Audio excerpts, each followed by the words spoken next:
दिन के दौरे के बाद प्रधानमंत्री नरेंद्र मोदी का एक दिन के लिए यूएई पहुंच गए हैं, जहां वे अबू धाबी में यूएई के राष्ट्रपति शेख मोहम्मद जायद नाहयान से मुलाकात करेंगे। प्रधानमंत्री बनने के बाद ये उनका 5वां यूएई का दौरा है। 2019 में पीएम मोदी को यूएई ने अपने सर्वोच्च सम्मान ऑर्डर ऑफ जायद से सम्मानित किया था।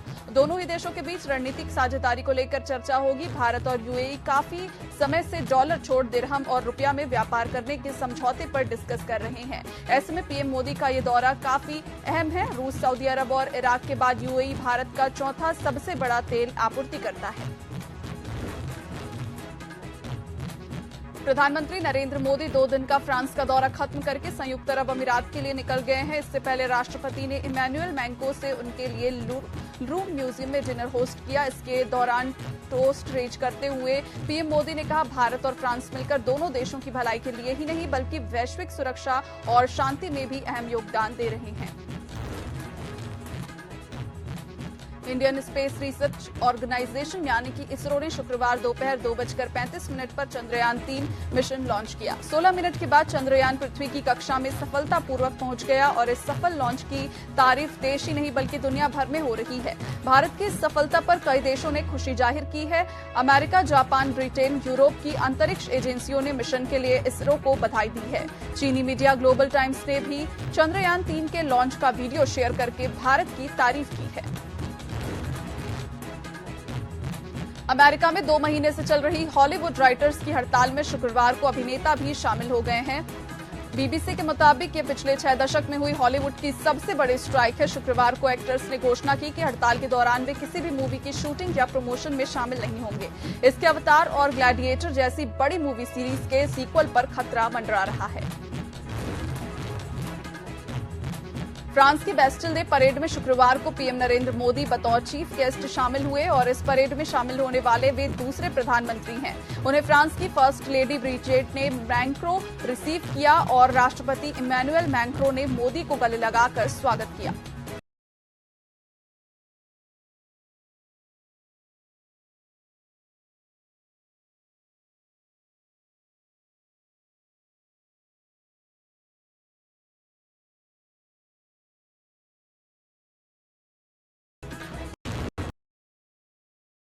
खालिस्तान समर्थकों ने मुझ पर लोही रॉड से हमला कर दिया और इस दौरान आरोपी खालिस्तान जिंदाबाद के नारे लगा रहे थे। पीड़ित छात्र स्वप्निल सिंह ने बताया, मुझे मारते हुए वे वीडियो भी बना रहे थे। सब कुछ करीब 5 मिनट तक चला। उन्होंने मुझे धमकी देते हुए कहा कि यह मेरे लिए एक सबक है। इजराइल में डॉक्टरों ने 12 साल के एक बच्चे के सर को दोबारा जोड़ दिया है। द टाइम्स ऑफ इजराइल की रिपोर्ट के मुताबिक सुलेमान हसन का एक्सीडेंट हो गया था। वे साइकिल चलाते समय कार से टकरा गए थे, जिसके बाद उनका सिर अंदरूनी तौर पर गर्दन से अलग हो गया था और इस स्थिति को मेडिकल साइंस में इंटरनल डिकैपिटेशन कहा जाता है। रूस में प्रेसिडेंट व्लादिमीर पुतिन के खिलाफ 24 जून को बगावत की नाकाम कोशिशें करने के बाद वैगनर चीफ येवगेनी प्रिगोजिन अब तक नजर नहीं आए हैं। अब एक पूर्व अमेरिकी जनरल ने दावा किया कि शायद वैगनर चीफ जिंदा ही नहीं है। एक अमेरिकी टीवी चैनल को दिए गए इंटरव्यू में जनरल रॉबर्ट अब्राहम ने कहा, मुझे नहीं लगता कि प्रिगोजिन को हम फिर कभी देख पाएंगे। मैं इस बात को मानने के लिए भी तैयार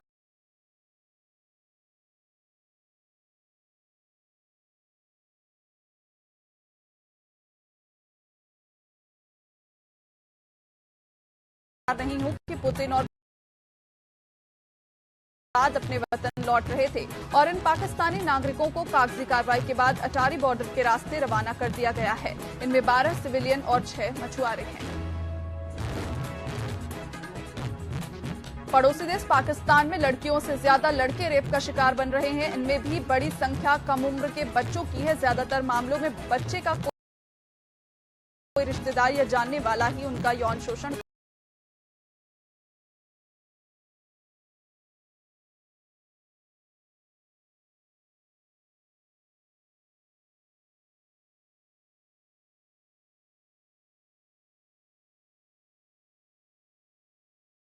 करता है। ये बातें खड़ा गए, हालांकि वक्त रहते हुए सहल भी गए। इसके पहले नाटो समिट में बाइडेन ने यूक्रेन के राष्ट्रपति वोलोदिमीर जेलेंस्की को व्लादिमीर बोल दिया था। यूरोपीय देश कोसोवो की संसद में गुरुवार को जमकर हाथापाई हुई है। भारत के दौरान विपक्षी सांसद ने प्रधानमंत्री एल्बिन कुर्ती पर पानी फेंक दिया। दरअसल पीएम कुर्ती देश के उत्तरी हिस्से में जातीय सर्बों के साथ तनाव कम करने के लिए सरकार की तरफ से किए जा रहे उपायों के बारे में बता रहे थे। दिल्ली में शनिवार को यमुना का वाटर लेवल कम हुआ। सुबह 9 बजे यमुना नदी का जलस्तर घटकर 207.53 मीटर पर आ गया है। इससे अभी और कम होने की उम्मीदें हैं। उधर मौसम विभाग ने शनिवार को दिल्ली के बारिश का येलो अलर्ट जारी किया है। आईएमडी के मुताबिक 15 जुलाई को दिल्ली में हल्की से मध्यम बारिश हो सकती है। राजधानी के इंद्रप्रस्थ इलाके में यमुना नदी में बने ड्रेनेज का रेगुलेटर टूट गया है और इसे शुक्रवार रात सेना की मदद से ठीक कर दिया गया और आईटीओ बैराज का एक गेट भी खोल दिया गया है। हैदराबाद से दिल्ली जा रही इंडिगो फ्लाइट में एक पैसेंजर ने टेक ऑफ के दौरान प्लेन के इमरजेंसी गेट का कवर खोल दिया। क्रू मेंबर ने पैसेंजर को ऐसा करते देखा और उसे तुरंत वहां से हटा दिया और कवर लगा दिया। क्रू मेंबर ने मामले की शिकायत दिल्ली एयरपोर्ट पर की। फ्लाइट के लैंड होते ही यात्री को हिरासत में ले लिया गया। उसके खिलाफ सेक्शन 336 और एयरक्राफ्ट रूल्स के सेक्शन 22 के तहत एफआईआर भी दर्ज की गई है। एजेंसी के मुताबिक ये घटना 8 जुलाई की है। भाजपा के राष्ट्रीय अध्यक्ष जेपी नड्डा ने लोक जनशक्ति पार्टी के राष्ट्रीय अध्यक्ष चिराग पासवान को 18 जुलाई को दिल्ली में होने वाली एनडीए की बैठक में शामिल होने के लिए आमंत्रण भेजा है। एक पत्र लिखकर नड्डा ने कहा कि लोक जनशक्ति पार्टी बीजेपी के नेतृत्व वाले एनडीए का एक अहम हिस्सा है। देश के विधि आयोग ने 14 जून को अधिसूचना जारी कर यूनिफॉर्म सिविल कोड यूसीसी पर सुझाव मांगे थे। गुरुवार तक इस पर 60 लाख से ज्यादा सुझाव मिले हैं। अब तक किसी कानून या मामले पर इतनी बड़ी संख्या में राय नहीं मिली है और इन सुझावों की छंटनी के लिए एआई टूल्स का सहारा लिया जाएगा। महाराष्ट्र के डिप्टी सीएम अजीत पवार शुक्रवार को एनसीपी प्रमुख शरद पवार से मिलने उनके घर पहुंचे। अजीत पवार ने महाराष्ट्र सरकार में शामिल होने के बाद दोनों की यह पहली मुलाकात है और इस मुलाकात से जुड़ी कोई ठोस जानकारी अब तक सामने नहीं आई है। ऐसा माना जा रहा है कि अजीत अपनी चाची प्रतिभा पवार से मिलने गए थे और जिन्हें एक सर्जरी के बाद 14 जुलाई को अस्पताल से छुट्टी मिली है। देश के कई मंदिरों में ड्रेस कोड लागू होने के बाद अब गुजरात के द्वारकाधीश मंदिर में भी श्रद्धालुओं के पहनावे को लेकर बड़ा फैसला लिया गया है। मंदिर ट्रस्ट के निर्णय के अनुसार अब से कोई भी श्रद्धालु छोटे कपड़े पहनकर मंदिर में प्रवेश नहीं कर सकेगा। मंदिर ट्रस्ट से मिली जानकारी के अनुसार जगत मंदिर द्वारका की गरिमा बनाए रखने के लिए भारतीय संस्कृति के अनुरूप ही कपड़े पहनने होंगे। मंदिर के बाहर चारों तरफ ड्रेस कोड को लेकर गुजराती, हिंदी, अंग्रेजी भाषा में लिखे गए बोर्ड भी लगा दिए गए हैं।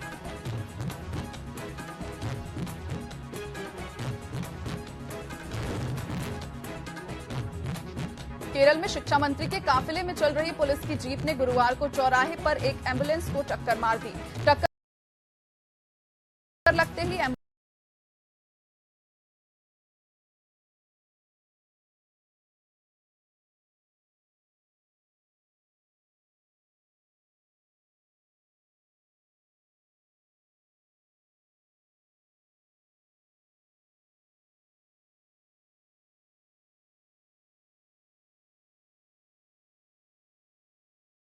एम्बुलेंस पलट गई। हादसे को नोटिस जारी करके 14 दिन में जवाब मांगा है। मामले की अगली सुनवाई 28 जुलाई को होगी।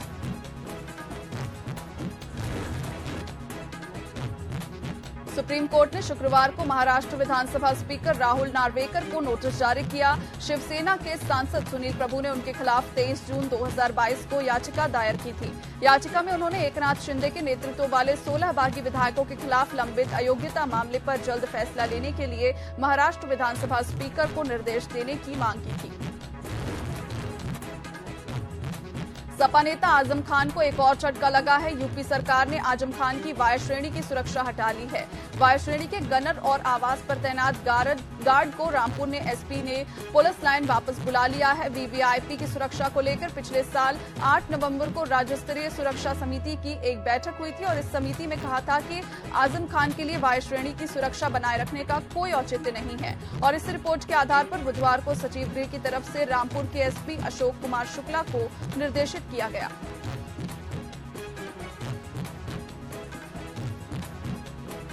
हरियाणा के पलवल जिले में भी यमुना का पानी ओवरफ्लो हो गया है, जिसमें चांदहट पुलिस थाना डूब गया। वहीं 14 गांवों में पानी घुस गया है। यहां मकान भी पानी में गिर गया। पलवल में 50 किलोमीटर इलाके में पानी फैल गया और इसे देखते हुए 2 फीडर की बिजली काट दी गई है। वहीं घग्गर में बांध टूटने से सिरसा और फतेहाबाद में हालात लगातार बिगड़ रहे हैं। रात को सिरसा में घग्गर नदी का बांध रात 10 बजे मुसाहिब वाला और नेजा डेला खुर्द के पास टूट गया। पंजाब में बाढ़ से होने वाला नुकसान लगातार जारी है। सुबह 5 बजे मानसा के अंतर्गत आते सरदूलगढ़ के चांदपुरा में 30 फीट का ये तेजी से पानी वाला बहने वाला घग्गर का किनारा टूट गया, जिस कारण आसपास के इलाकों में तेजी से पानी भर गया। टूटे हिस्से में पानी का बहाव रोकने के लिए प्रयास शुरू हो गए हैं। और बता दें कि भोपाल में बीजेपी महिला मोर्चा ने विधानसभा चुनाव के लिए टिकट की दावेदारी की है। बीजेपी महिला मोर्चा प्रदेश अध्यक्ष माया नारोलिया ने हर जिले से एक महिला को टिकट दिए जाने की मांग की है। साथ ही उन्होंने नगरीय निकाय में महिलाओं को 50% आरक्षण देने की मांग भी की है।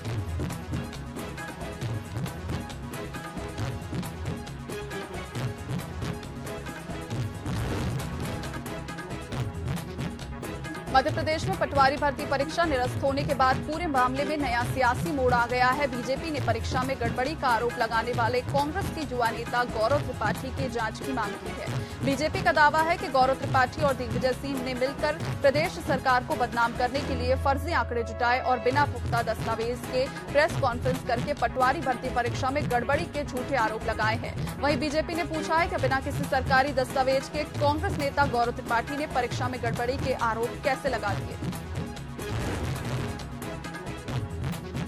मुख्यमंत्री शिवराज सिंह चौहान ने स्वच्छता सर्वेक्षण 2023 को लेकर फीडबैक दिया। साथ ही शहरवासियों से फीडबैक देने की अपील भी की है। इस दौरान उन्होंने कहा कि भोपाल वासी भी स्वच्छता सर्वेक्षण को लेकर फीडबैक दें ताकि भोपाल स्वच्छता सर्वेक्षण बन सके। महापौर मालती राय ने स्वच्छता सर्वेक्षण 2023 को लेकर सीएम से चर्चा की और QR कोड से स्कैन कराकर सर्वेक्षण को लेकर फीडबैक करवाया।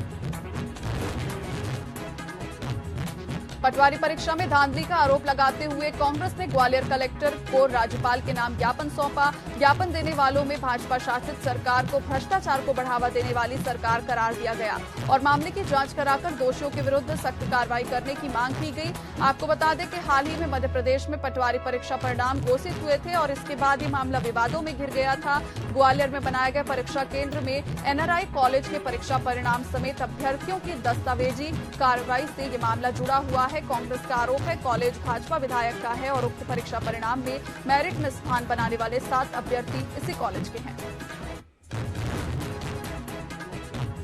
पटवारी परीक्षा और व्यापम घोटाले मामले को लेकर NSUI कार्यकर्ताओं ने कांग्रेस कार्यालय के सामने प्रदर्शन किया। NSUI कार्यकर्ता नकली नोटों की गड्डी लेकर व्यापम पहुंचे और इस दौरान सरकार के खिलाफ जमकर नारेबाजी भी की गई। प्रदर्शन NSUI के प्रदेश अध्यक्ष आशुतोष चौकसे के नेतृत्व में किया गया। आशुतोष चौकसे ने सरकार पर आरोप लगाते हुए कहा है कि सरकार घोटालेबाज है और युवाओं के साथ सरकार ने धोखा किया है। मध्य प्रदेश में इन दिनों पटवारी परीक्षा भर्ती को लेकर विपक्ष लगातार प्रदेश सरकार पर हमला बोल रही है। इसी कड़ी में कांग्रेस ने शिवराज सरकार पर धांधली करने का आरोप लगाते हुए सीएम शिवराज का पुतला फूंका है। इसके साथ ही कार्यकर्ताओं ने परीक्षा परिणाम की जांच कराए जाने की मांग को लेकर प्रदेश सरकार के खिलाफ नारेबाजी करते हुए प्रदर्शन किया है।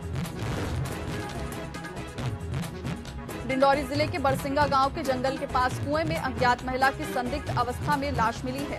लाश के मिलने से पूरे इलाके में सनसनी फैल गई। वहीं घटना की सूचना पर पहुंची अमरपुर पुलिस ने लाश को निकालकर पीएम के लिए अस्पताल भेज दिया है। अमरपुर पुलिस सोशल मीडिया के जरिए लाश की शिनाख्त को लेकर अभियान चला रही है।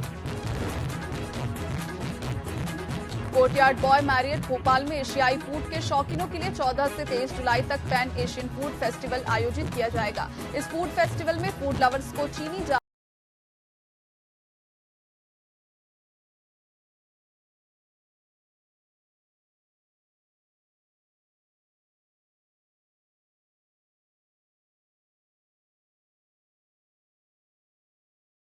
जापानी, थाई, कोरियाई 5 दिन पहले कोचिंग से घर लौट रही छात्रा अक्षया यादव की हत्या के मुख्य आरोपी सुमित रावत के घर को जिला प्रशासन ने शुक्रवार को बुलडोजर चलवा दिया है, जहां पुलिस की मौजूदगी में प्रशासन की टीम टोंटा की बजरिया पहुंची और उसका मकान धराशायी कर दिया। बताया जा रहा है कि यह मकान अवैध तरीके से बनाया गया था। आपको बता दें कि अक्षया के इस हत्याकांड में पुलिस ने सभी आरोपियों को गिरफ्तार कर लिया है। मध्य प्रदेश के ग्वालियर शहर में 21 जुलाई को प्रियंका गांधी की ग्वालियर में विशाल आमसभा होगी, जिसको लेकर विधानसभा क्षेत्र में ग्रामीण कांग्रेस कार्यकर्ता सम्मेलन का आयोजन युवा नेता केदार कंसाना के नेतृत्व में किया गया, जिसमें कई कांग्रेस पार्टी के वरिष्ठ नेता और हजारों युवा कार्यकर्तागण मौजूद रहे। इस दौरान केदार कंसाना ने पार्टी के वरिष्ठ नेताओं को फूलमाला पहनाकर उनका भव्य स्वागत किया। वहीं कंसाना ने कहा कि आगामी विधानसभा चुनाव को लेकर कांग्रेस पार्टी की ही सरकार बनेगी और कमलनाथ मुख्यमंत्री बनेंगे। ग्वालियर में बेखौफ बदमाशों ने एक बार फिर शहर में दहशत फैलाने की कोशिश की है। एक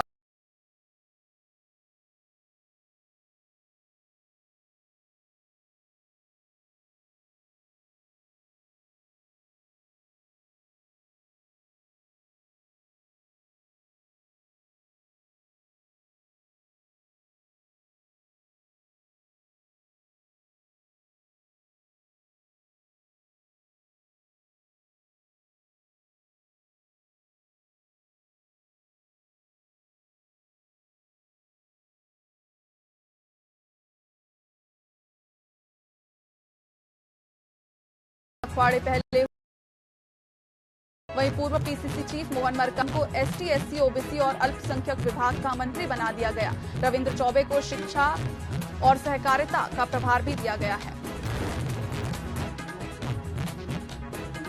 प्रदेश में छत्तीसगढ़ियावाद पर सियासत शुरू हो चुकी है। भाजपा के प्रदेश महामंत्री ओपी चौधरी ने छत्तीसगढ़ सरकार पर छत्तीसगढ़ की अस्मिता से खिलवाड़ करने का आरोप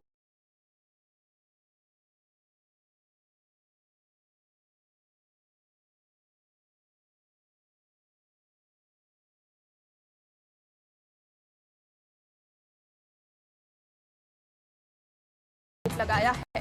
ओपी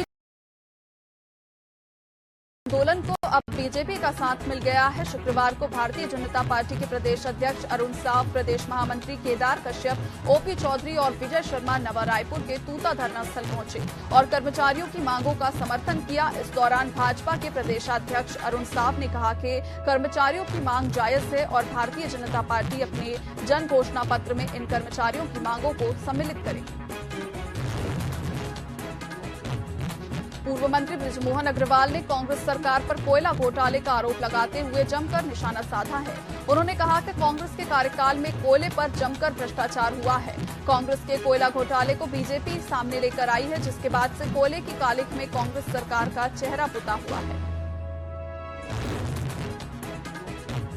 चिरमिरी में भारतीय जनता पार्टी के कार्यकर्ताओं ने भ्रष्टाचार की बारात रैली निकाली है। वहीं बीजेपी ने चिरमिरी में कांग्रेस पर जमकर भ्रष्टाचार करने का आरोप लगाया है, जिसके विरोध में बारात निकालकर एक शख्स को विधायक विनय जायसवाल का मुखौटा पहनाकर दूल्हा बनाया गया। वहीं उनकी पत्नी और चिरमिरी की मेयर कंचन जायसवाल के मुखौटे में दुल्हन भी बनाई गई।